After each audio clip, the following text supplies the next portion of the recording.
Hi, Ron. Welcome to the Art Engager podcast. Great to be with you this morning, Claire. Thank you for joining me bright and early. So perhaps you could start by telling us a little bit about yourself and what you currently do. So I have been an educator, a researcher for kind of over 2 decades. 2 years ago, during COVID, I took an early retirement from Harvard, where I had been a principal investigator and senior researcher there. And I have kind of continued my work. So my research project just kind of switched to another entity outside of Harvard, working with schools here in Santa Fe, New Mexico, where I live, continuing to write and speak and consult with schools all over the world, primarily on the idea of kind of getting students to think. One of my guiding questions is always, who are our students becoming as thinkers and learners as a result of their time with us? So helping teachers to lean into that question, to think about that education is so much more than just preparing kids for tests, but it's about preparing them for life. And we're always looking at those deeper issues of kind of engagement, deeper learning that we're trying to promote. And at the core of all of that, of course, is thinking and getting people to think and facilitating that thinking. So I have focused a lot on the development of thinking routines, of what that looks like, simple structures that can scaffold and support learners in their thinking. And so, continue to do all those things. I was reading a little bit, diving in a little bit to your background. I know you started out as a teacher. I didn't know that you'd worked as an art teacher. I knew you were a maths teacher at one point, and also that you'd worked as a museum docent and you'd done some work as an educational consultant for museums in the past too. So could you tell me a little bit about after starting out as a teacher, how did you end up at Project Zero? So I was a teacher for about 14 years, began my teaching career in New Zealand, and then coming back to the States, again, where I kind of taught art and then taught elementary school, taught mathematics, as you mentioned. And I was really fortunate enough that someone approached me and, said that they really thought that I should pursue a doctorate. And I had not really considered that at that point, because I loved teaching, loved what I was doing. And that just really kind of began to kind of open some possibilities. And I began to kind of explore what that might look like, what the opportunities were, who I might be interested in working with. And that connected me to David Perkins, and his work, and particularly his book, Smart Schools, was very influential for me as a teacher. And so I contacted David and kind of began some conversations with him. And that then kind of led me to Harvard and working with Project Zero at the same time while I was working on my doctorate there. I'd love to dive into your work with Project Zero. So I've written about and spoken about the first time I heard the words visible thinking. So for those people who might be new to this, could you perhaps explain what you mean by making thinking visible? Where does it come from and what does it mean? Well, that phrase, making thinking visible, comes from kind of a seminal article by Collins and Bown back in, I believe it was around the 80s. And they used it to talk about the idea of a cognitive apprenticeship and saying that, learning and learning in the development of expertise is not just about taking in facts, taking in information, but it's about learning how that expert thinks. And the only way we can learn how an expert thinks is if the expert makes their thinking visible to us. And so that was kind of in print, the very first reference to that. As we began, I'm at Project Zero. We've had a long kind of interest in thinking, the development of thinking dispositions, and supporting people in learning to think. And of course, as educators, one of the kind of challenges is that thinking goes on in an individual's head. It's somewhat invisible. We aren't able to see it. And the more we can uncover what an individual is thinking, the more we can externalize that, the more we can make it not just visible with the eye, but apparent. So sometimes it's through the talking that the thinking is actually made visible or made more apparent there kind of for us.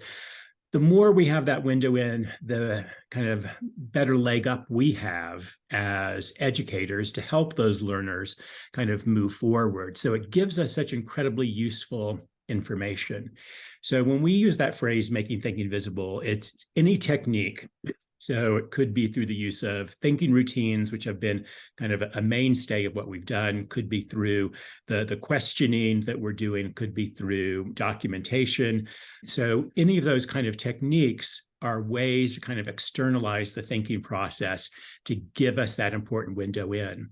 And once that becomes kind of a key, once we as educators recognize, boy, in order to do my job better, then I need to know what my learners are thinking. I need to have that window in. We begin to kind of lean into all of those practices to make the thinking visible. Yeah, I love the idea of having a window into people's minds. So David Perkins also talks about looking under the bonnet. You know, most of the time our thoughts are under the bonnet in our heads and we don't articulate them.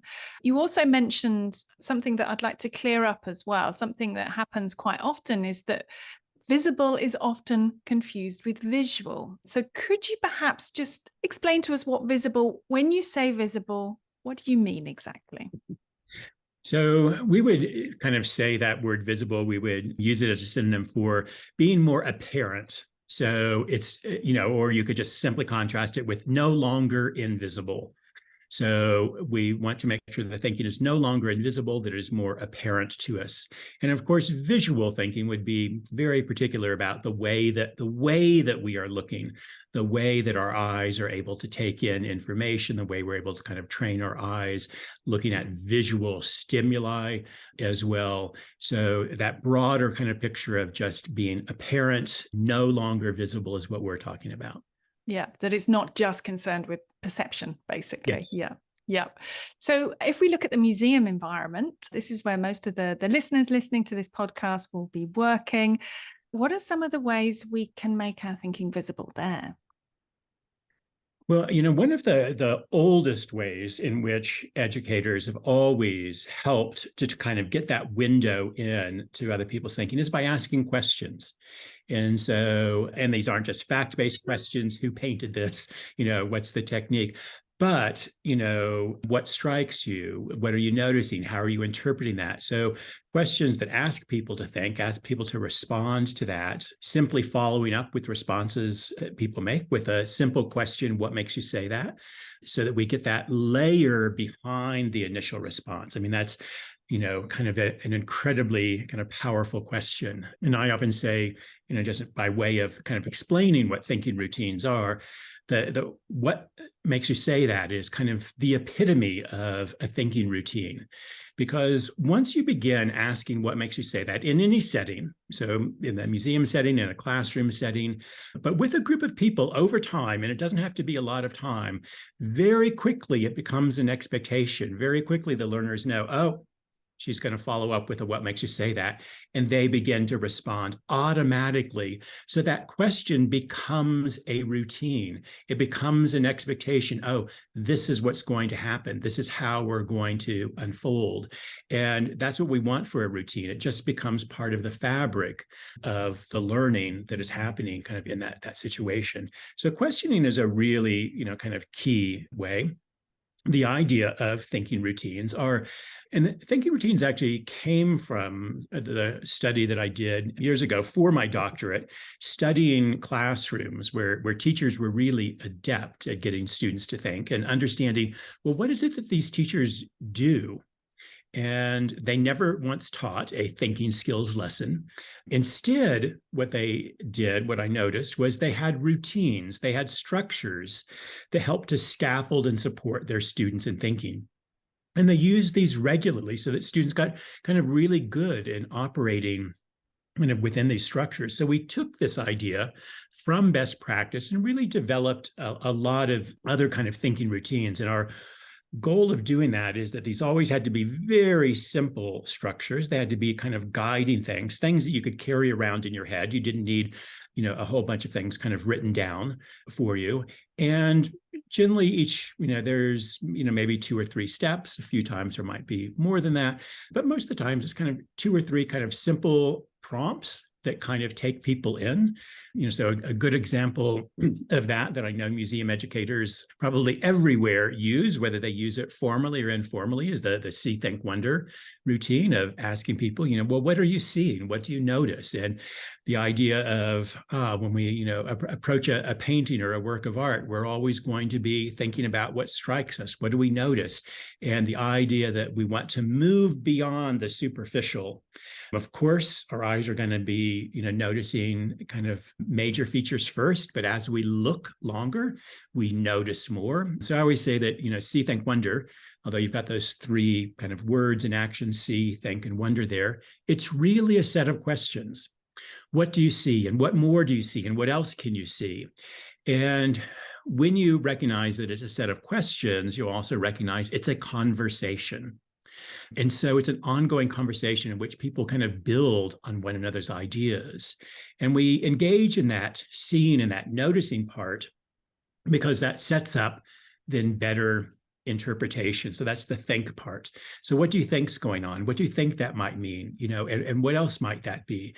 So that interpretation is going to be much better if we have done a really kind of rich job of seeing and noticing. And then finally, raising those questions and wondering. So what are we kind of wondering about this? And those are, wonderings that go beyond the informational realm. Who painted this? When was this done? That information is there. We don't try to necessarily hide that from people, but we're really encouraging that kind of broader kind of questioning in terms of, what are the motives? What were the stimulus? Why was this done? That, that those questions that kind of recognize those are important kind of drivers of our learning. So having those kind of simple structures that can guide a conversation that people don't need to be trained in advance. So we say you don't ever need to kind of teach thinking routines, that the way you teach them is you use them. And they're simple enough that can guide people kind of right through the process in a very, very powerful way. And I would have to say that, See, Think, Wonder is the most commonly used routine all around the world, and not only museums, but also in classrooms. And what I've seen of what really kind of makes that kind of elevated, what makes it powerful is always when, the guide, the docent, the teacher, the educator is interested in what the other people have to say. If you're doing it in a perfunctory way, if you're just trying to get responses and then kind of move on, people pick up on that kind of right away. I know this doesn't happen in museums, it happens in classrooms. Sometimes teachers will come up with a 3-column recording sheet and they'll have students write responses. That's not the point. The point is to engage people. And so when you look at, well, if I'm asking people to write down, am I really engaging them? I'm not engaging them in conversation. I'm not engaging them with one another. And you're really not engaging them that significantly with the work, because there's a really huge problem with asking people to write down what they see. We can look at anything and we can see hundreds of things and no one's going to write those down. It's just too onerous. So when we're engaged in conversation, we can kind of really move that along. Yeah. And sorry, carry on. Yeah. No, you go ahead. I was going to say, so many thoughts coming up, but I was going to say that process builds quite naturally as well. You hear what somebody's saying, you see what they're observing and what they're noticing, and it makes you notice more, and it leads you to new discoveries and new observations. So the fact that it is a discussion makes it so much richer and deeper conversation that it might be than if it was a worksheet, say, for example. Yeah. Absolutely. Yeah. That big idea of making thinking visible is a motive. It is a goal that we have as educators. And when we have that goal and we lean into that and we are interested, that is what's going to make a thinking routine work. Yeah. And See, Think, Wonder, probably, as you say, the most famous thinking routine known all over the world. And I often call it, it's like a perfect rounded discussion in one, because you start with the observation, you move on to interpretation, and you finish with wondering. And for a museum educator, having that semi-flexible structure there is useful and beneficial for them as an educator, as it is for the participants in the group. I'd like to touch on a couple of things you said. You mentioned questioning there. When we're looking at thinking routines, And this happens a lot in my line of work as well. I think there's a tendency sometimes to think it is all about the thinking routines. And I know you wrote about this last year in a blog post. Would you like to say something about the shiny new toy syndrome with thinking routines? I mean, kind of a blessing and a curse here. So when people experience a thinking routine, they often get excited about that. They want to go back and, kind of share that. They want to try that out. Absolutely kind of valid kind of responses. That we do have to try things out the first time. It's great that we have that excitement. I think where we need to kind of perhaps channel that excitement is it's not the excitement about the routine, it's an excitement about what the routine does, that it helps to illuminate people's thinking. And so when we become really interested in how people think, what they are noticing, what they're interpreting, what they're seeing, then that is kind of what adds all of that kind of excitement to what we're doing. So if we're just doing it as an activity, it's people get tired of activities, whether it be in the classroom or whether it be in a museum, and people will just say, oh, not this again. But when people see that the routine really exists, not as an activity, it exists as a tool. And we're using this tool to help us examine, to look at, to notice, to interpret, to explore this work of art. That's what becomes exciting. And so people see that the benefit of using something, a tool for a purpose. When it just exists as an activity, people say, I don't want to do this activity. I'm not engaged with that. And again, it does come back to us as educators kind of sharing our purpose, sharing the routine as a tool, not as an activity. So we state our purpose, what we're after, what our goal is, and then the routine exists to kind of support that. So I found that that's a very important thing for us to do as educators. We have to say at the very beginning of this work, some almost 20 years ago, we encouraged educators to kind of share the name of the thinking routine. Now we're going to do See, Think, Wonder. And we've since kind of learned that that's probably not the best way of doing it, that when people say we're going to do this, then it does sound like an activity. So particularly one of the things I notice that I do, and also encourage other people to do with older students in particular, but also with younger students, is the first time we do a routine, we just do it. That people don't need to be told you're going to do See, Think, Wonder. You can just say, I'm interested. What do you see? What do you notice? What else do you notice? What else do you notice? Now, based on all of that, I'm wondering how you're interpreting this. What do you think's going on? And we can just guide people through the routine. And then what happens in the classroom, and I think it can happen in the museum equally as well, is then the next time you can say, oh, remember, we used this structure to talk about the last work of art. We began with what we noticed, and then we made some interpretations, then we raised some questions. We're going to do the same thing. So oftentimes the way I find we do is we actually don't name the routine until the second time we've done, because then we're just naming a process that people are already familiar with. And we found that to be kind of quite valuable. Yeah, that's really interesting. And I do get asked that question as well. I have been asked in trainings when I've been going into museums, training teams in there. Do you name the thinking routine? Is it necessary? But I think, as you point out as well, it can make it seem like an activity. It can make it seem perhaps a little more artificial than it needs to be. And just asking the questions in a very natural and fluid way is a much more appealing way, perhaps, of working with it. I'd love to just touch a little bit on something you said earlier as well about the thinking routine. What makes you say that? Because when you were talking, you were just reminding me, I use a lot, what do you see that makes you say that? Because I'm referring back to the artwork a lot of the time. But what I notice with that thinking routine and that question is that, yes, at the start of a working relationship with a team, I may use that question a lot, but it becomes redundant after a while, because what I notice, and I've seen for myself, is that the team automatically starts providing the reasoning and the evidence without me having to ask the question.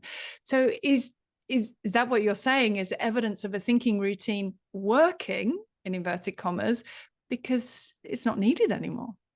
Absolutely. So little bit of play on words here, is the idea is when we're using thinking routines, we want the thinking to become routine.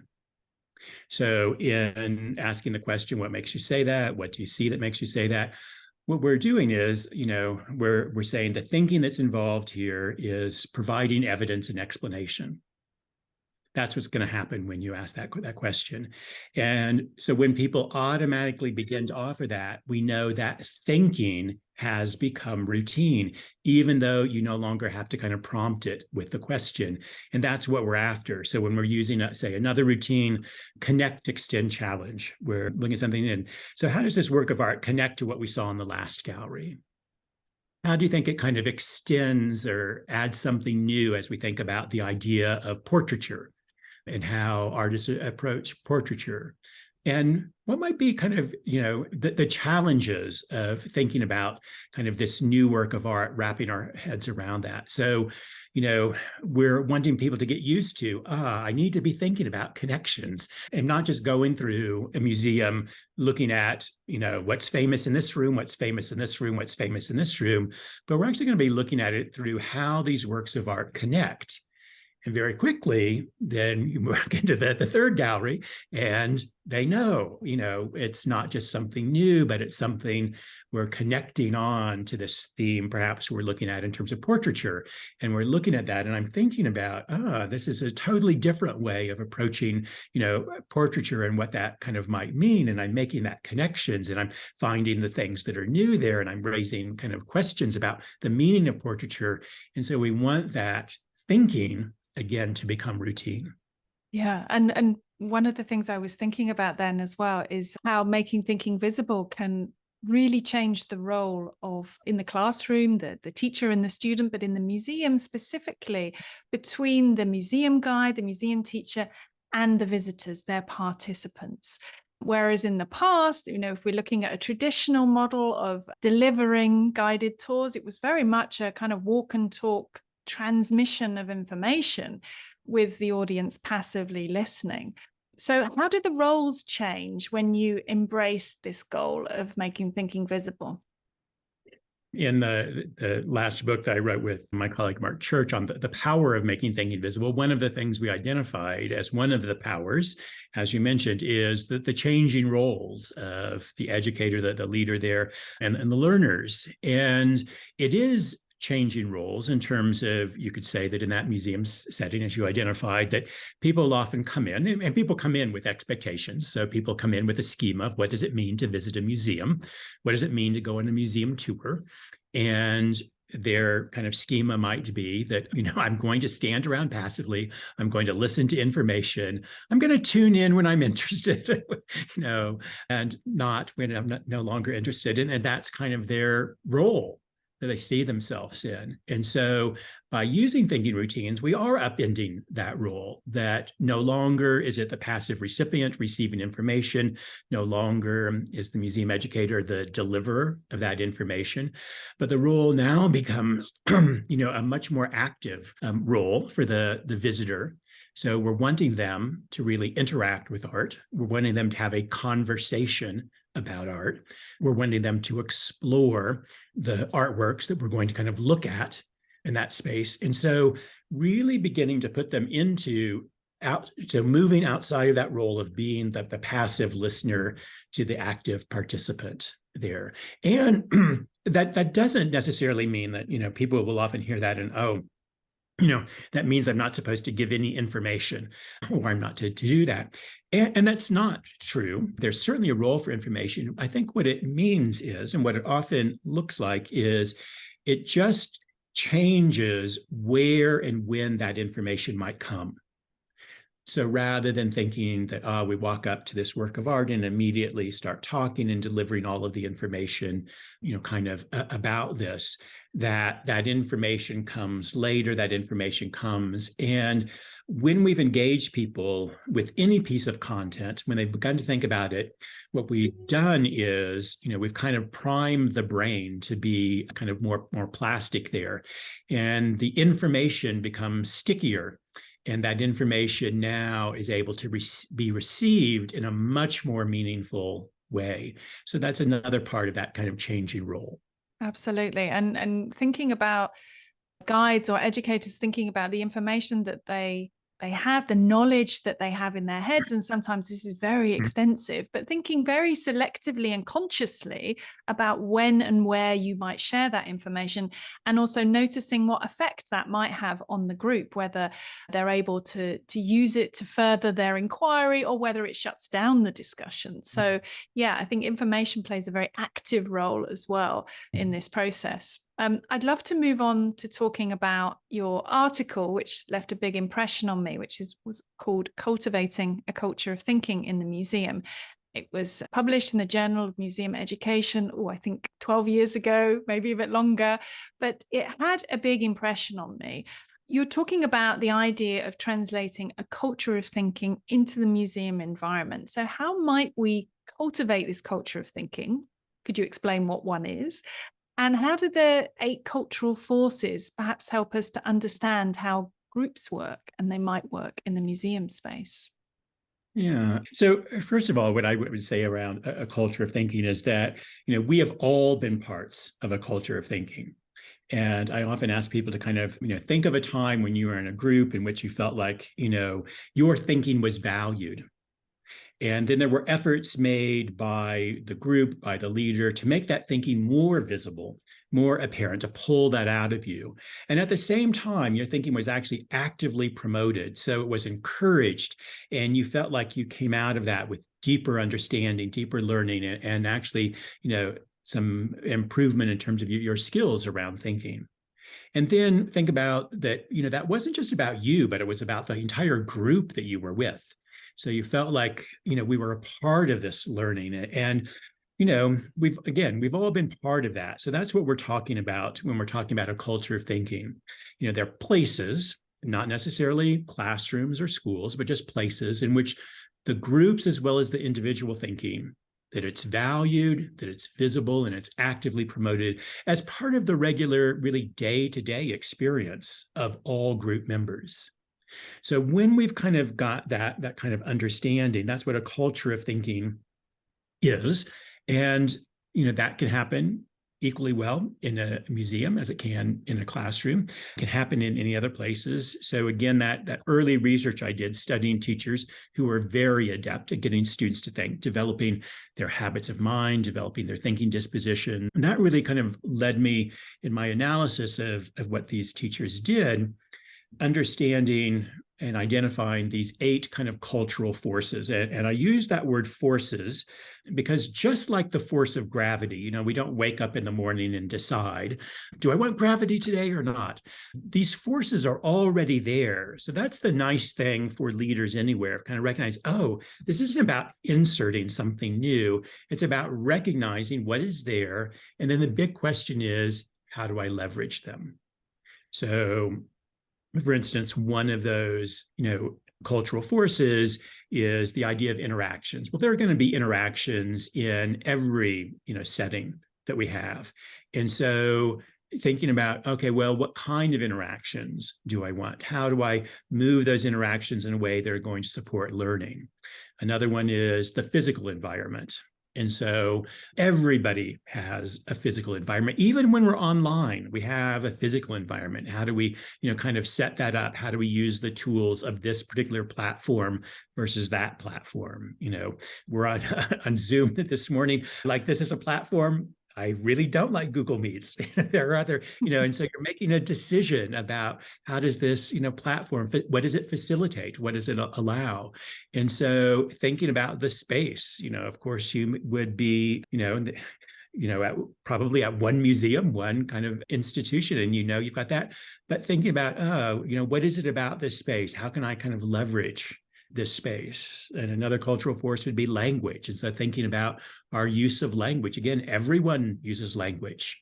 So thinking about what we're doing. So taking those 8 cultural forces, and in that article that you referenced there, I visited, several museums and really looked at, how are these 8 cultural forces playing out and kind of shaping the culture which is being built. So, I use that word culture. Sometimes it helps people to think about, well, it's really a microculture. And so, yes, you may only see kind of that group of people for 60 minutes or 90 minutes, but you're still creating this little microculture. There are all these little dynamics that are kind of being created in that very, very short amount of time with that. And again, those still get created by those 8 cultural forces. So I was, going to museums and seeing, the way that the museum educator there, the way that they position people in the gallery, the way they have them stand and strategically, placing here so you can look at this work of art and that work of art at the same time, or how we put them in focus. How are they, seated or standed so that they actually can talk and converse with that. So really thinking about kind of those ideas in terms of developing that culture of thinking. Yeah, fantastic. And some of the other cultural forces as well, thinking about expectations, how you set the expectation for what's going to happen within your 90 minutes or 60 minutes or however long you have in that environment, and setting it up for participation so that if you do have some visitors who are expecting a more traditional program, they'll understand that this is going to be more participative. There's going to be questions. We're going to be discovering together, all those things that you might want to set up those expectations as well. So I urge everyone listening to really go and read that article. But also, you've got a new book coming out. I have all of your books. I can't wait to read your new book. It's coming out next month, I think. It is, yes, less Yeah. than a month away. Very exciting. So, yes, this new book is called Cultures of Thinking in Action. And so the impetus for kind of this new book is, again, the ideas of culture thinking and working with educators all over the world for a number of years around developing a culture of thinking. One of the things that I was noticing and being struck more and more by and being fascinated by is, well, what made these ideas kind of take off in one classroom, in one setting versus another, trying to understand kind of, that kind of hidden ingredient. And the hidden ingredient, not unsurprising, it was not like, oh, this person attended that training versus this training, or they read this book versus that book. That what it came down to was that where these ideas really took off was that people had, certain mindsets. And a mindset is merely kind of a belief about the way things work. So we're all educators. So we have beliefs about how learning happens. We have beliefs about what it means to, visit a museum, what it means to engage people with art.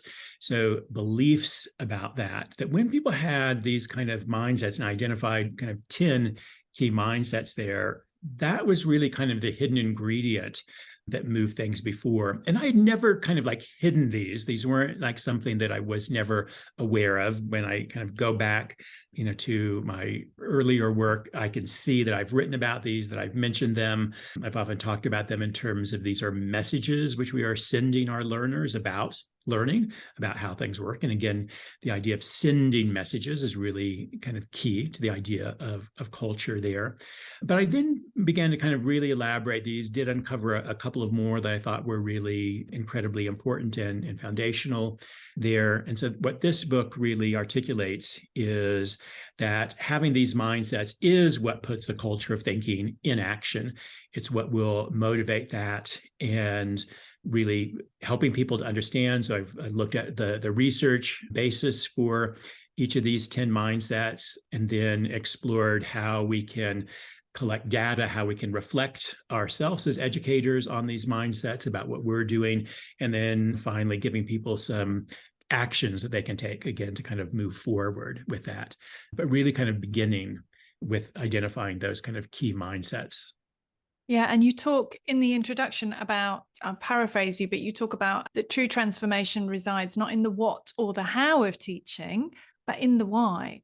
Why, what are our core beliefs? What are our values? What is our purpose? And this was fascinating to me. I've done a lot of writing about this recently myself for my book and an article I'm writing, and as part of coach training, a qualification I took. I think our these values, beliefs, and our purpose really shape our practice. So why is it so important for us to work from the inside out? Yeah, well, we really have kind of a history in education, particularly in schoolings, of actually a lot of very failed initiatives. And one key reason why they fail is that someone comes up with some, kind of great ideas, some practices, and then tries to get people to do them. Just do this thing. And so as good as thinking routines are and as useful as they are, we can see the difference between a thinking routine where someone is going through it just as an activity, just as a perfunctory exercise, just as something because they've been told you should do this, and someone who is doing it because I'm, again, really interested in uncovering my learners' thinking. I'm really interested in engaging them with this piece of content. And those two things look completely different. And again, the difference there is, the person that's using the powerful way tends to believe, some mindsets. One of the mindsets is that learning is a consequence of thinking. So if you believe that learning is a consequence of thinking, then you want to get people to think. You don't see it as, oh, this is an extra. This is something I'll do if I have time. You see it as like, no, this is really kind of core. When you kind of recognize that you're trying to kind of rewrite the story of learning in your setting, then you recognize, I've got to kind of change the role. I've got to change the role of myself as the educator. I've got to change the role of the learners there. And so you begin to look at, okay, how do I kind of change those roles? How do I move outside of the tradition? That becomes your motivator. That becomes your impetus. Ellen Schoenfeld at the University of California in Berkeley, and was also the head of the American Educational Research Association, spent several years trying to kind of understand teacher decision-making in the classroom. And he said, basically, teacher plans, whether they're self-made plans or whether they're plans which are written for them, only go so far. The plans only work as long as everything goes as expected. And as soon as anything unexpected happens, teachers have to make decisions. And an unexpected thing can just be a question that you hadn't expected. It can be a misconception you weren't anticipating. And when you get into that realm, then you have to make decisions. And he said that's when teachers fall back on their beliefs. It's when they fall back on their values about what they're kind of really thinking education is, what's important, how does learning happen. And he said, if to understand teacher decision making, and there's a lot of teacher decision making, you have to understand their beliefs and their values and their mindsets for that. So that's why it's so incredibly important. That's what's actually going to create change. That's what's actually going to kind of motivate our actions. And that's what's also going to kind of elevate, our use of the various tools. The tools still have a place, but we want to make sure that they're elevated, that they're used in a way that is most kind of powerful for that. So leaning into those mindsets is incredibly important. Yeah, definitely. Find your why and, really investigate your values, belief, and your purpose. I'm really looking forward to reading the book when it comes out shortly. I recommend listeners read all of your books, from Intellectual Character to Making Thinking Visible, The Power of Making Thinking Visible, and Cultures of Thinking. Got them all. Perhaps you could just tell listeners where they can find out more about you or where they can follow you on social media. So on social media, on Twitter, it's at Ron Ritchhart. You do have to spell my name correctly, which is a little bit tricky. So just RON and then RITC, two H's, ART. And we do have a Making Thinking Visible Facebook page, which generally is just people kind of communicating and sharing there. And then I do have a website, which again is just my name. It's ronritchhart.com, in which I post just a lot of resources, got a blog on there, some articles I write there. So lots of kind of resources and information there. And then we also do have a culturesofthinking.org website, which is cultures-of-thinking.org. And that's very much kind of related to the new book and the mindsets. And that was kind of the forerunner for writing the book. And so there's lots of information there. So if people are interested in finding out more about those mindsets as a precursor to reading the book, which is a much expanded version of that, that's on that website, culturesofthinking.org. Brilliant. Thank you for sharing those. I'll put links to everything in the show notes, but just time for me to say thank you, Ron. I really appreciate your time today. Thanks for joining me on the podcast. My pleasure, Claire.